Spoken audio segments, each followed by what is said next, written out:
After that short break, I hope you are ready to commence with the balance of this presentation. It will be short, another 10 minutes and we'll be finished. We're just going to be reviewing the aspects of learning readiness, interest, and learning profiles as we prepare for designing your own learning module using technology.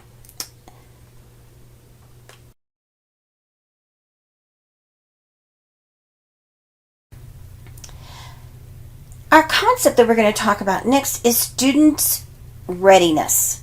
Readiness is a student's entry point relative to particular knowledge, understanding, or skills.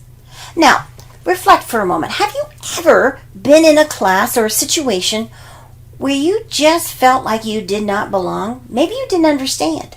I know for me, that happened.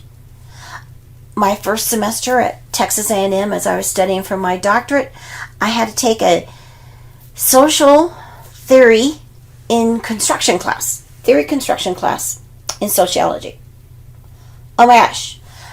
Dr. Jane Sell stood up there and lectured for 3 hours, and I did not understand a single thing that she said. She might as well have been speaking in Greek. I began to think, oh, I have made the wrong decision. I quit my job, and I'm back here going for my doctorate, and I can't even understand what the professor's saying. I felt like I was in purgatory. We don't want our learners to feel that. It becomes a huge hurdle to overcome. So we must make sure our learners are ready to comprehend, that they are ready to proceed with learning. As we look at this concept of readiness, students' readiness, I want to think about this in a couple of terms. One, the less prepared or less developed readiness student. They may require some direct instruction or practice or encouragement. If you have a fear of water, I used to teach swimming in my much younger days, but I learned very basic things about readiness when people would bring me their small children, and those small children were afraid of the water, and they were afraid of mom leaving them, and they just stood there screaming their heads off. They were not ready to get into the water, and they were not ready to learn. But I had to learn strategies of helping those children to learn given the fear. So what did I have to do? I have to overcome the fear before they're ready. Then we look at advanced students. Now they may have some advanced readiness. Boy, they're excited about this topic. You get into a topic they really like, they go wild. So we may have to skip any previously mastered skills and understanding and look at the more complex or more deep topics to allow them to feel engaged. Otherwise, they'll simply be bored and sleep through class. That won't do us any good either. Students' interest refers to a learner's affinity or curiosity or passion for a particular topic or skill. One student may be eager to learn about fractions because they're interested in music, and their math teacher explained to them how fractions related to music. I like this little diagram. And I never thought about music relating to fractions. Maybe if my teacher had thought about that when I was a kid, I wouldn't have hated math so much. Yet another learner may find studying something like the American Revolution fascinating. I was fascinated with history. I was fascinated with ancient history. The Romans and the Greeks just fascinated me. And so I could learn a great deal if we could relate it to those topics. Is it any shock to you that when I took Latin, which was a language, very difficult language, in 2 years, I moved all the way up to fourth level, the fourth, like 4 years worth of Latin. I was reading Caesar. Why? Not that I wanted Latin per se, but I was fascinated with ancient Rome and ancient Greece. So if you can find that which turns a student on, boy, you have opened a door to that student becoming avid learner about it. As a teacher, there's a lot of informal and formal tools you can get to help know your students. Some of them are right there in your school, creating a profile for each learner. You might just make a list of every factor that you discover about a student that could affect his or her learning, whether it's affecting it positively or negatively. It might have something to do with their learning styles, or is their family facing poverty, or have they been moving a great deal lately? You might look and see special education, musical talents. Do they have any health issues? Or does a family member of theirs have a health issue? Are they involved in school leadership and activities? Are they considered having a cultural difference? Maybe they're a refugee. These are things that we need to understand. My niece, I had a sister who battled breast cancer for 9 years. 9 years of that young lady's life. When she was 10, her mother passed away, and she was not doing well in school. And the teacher said, well, she's not interested. She's always got her mind wandering off somewhere else. I was like going, yeah. All her life, her mother and her bonded together. Her mother kept her by her side almost constantly. And now suddenly her mother was gone. She had a challenge to overcome. And so this was something that, fortunately, we found a teacher who really knew how to deal with that. And she opened up the world to my little namesake, Linda Lee.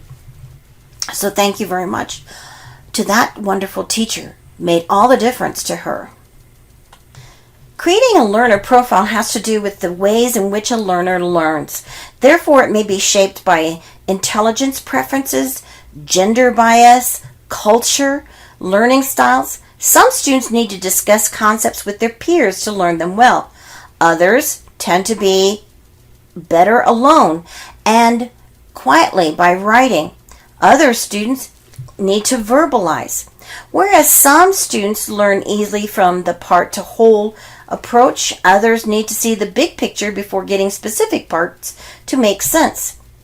Some students prefer logical or analytical approaches to learning, whereas other students prefer creative or application, mechanical type applications of their lessons. It's not unusual for a student to benefit from one approach in learning in math and then a different approach in history or English.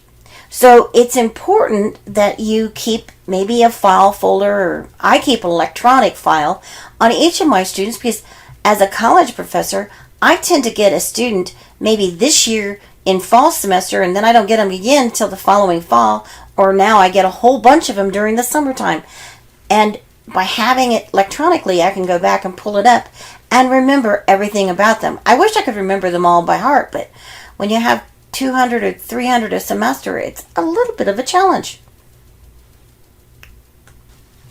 Next week, during the on-campus workshop, we're going to be spending a great deal of time, an entire day, talking about assessment and assessment tools that you can use through Canvas. In a differentiated classroom, assessment is both diagnostic and ongoing. It provides teachers with day-to-day data on their students' readiness for particular ideas and skills, their current interests, and their approaches to learning. Those teachers who don't see assessment as something that comes throughout the process, maybe they see it just coming at the end, they will be missing out on a great deal of information that will help them understand their students. I find it essential in helping me to modify the pace at which I move through a lesson and modify what I'm going to do next. So hopefully, that will help you, whether you're doing small group or whole class discussions, journal entries, surveys, skill inventories, pre-test, homework. All of those work together to help you build a better understanding of your students. So next week, we're going to be taking and looking at the role of technology in helping you determine learning preferences, readiness, interests. We're going to be checking out, for instance, this lesson has a learning styles quiz and a survey that I've asked you to complete. You had another survey that I asked you to complete earlier in the week about your experience with Canvas. All those pre-assessments help Heather and I to better understand your readiness for some of the topics we're going to approach next week. You may know all this. You may have all of this down pat. And boy, we can just fly. But if we try to give you too much and you're not ready for it, you've never heard about some of these things. If I walked in there on Monday and said, oh, everyone understands it, so let's just start by building the module on first day, a lot of you may want to shoot me by the end of the day. So I want to make sure that I'm working with you and better understanding you in the same manner that I would do in any level of classroom in which I'm using the differentiated teaching approach. Hopefully I haven't overwhelmed you, but in summary, I hope that you understand that effective differentiation and by extension, student learning must make the task and focus appealing to your students. Next week, we will review the process of building a module on campus and technology applications that might be useful in your setting up your module and differentiating tasks according to students' needs.